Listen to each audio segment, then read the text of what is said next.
waxaan doonayaa inaan in yar ku baraarujiyo shacbiga Soomaaliland maanta dunida colaadaha ka bilaabmay horta dunida waxaan ugu baaqaynaa nabad dunidu waxay ka warhaysaa wixii dadka ku dhacay dunida dagaalkii koowaad iyo kii labaad dunida waxaan u sheegaynaa inaan loo baahnayn dagaal saddexaad waxa laga yaabaa colaadaasi saamayn bay nagu yeelanaysaa negative ama taban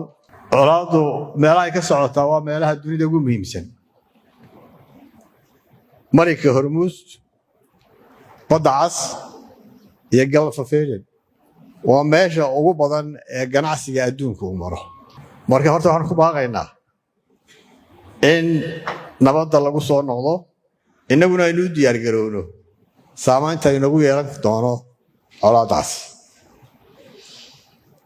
ganacsatada waxaan uga mahadnaqayaa inay weligoodba kaga jireen dhismaha dalkooda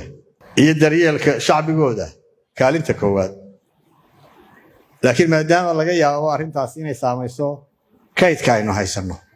oo kooban hadduu raashin yahay iyo hadduu shidaal yahayba aanay fursad u arag dadka ganacsatada qaarkood in qiimaha markiiba la kordhiyo aynu baxnaaninana sida xaaladdu isu beddelayso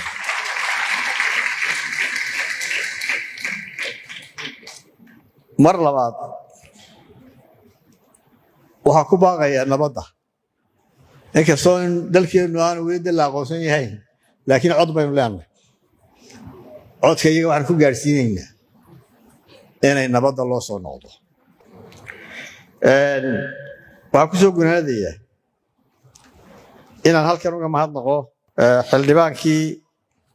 soo bandhigay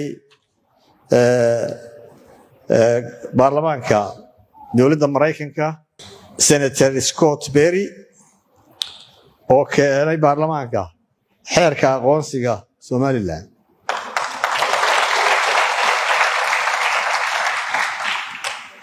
waxaan ka rajaynayaa dalalka kale aynu saaxiibka nahay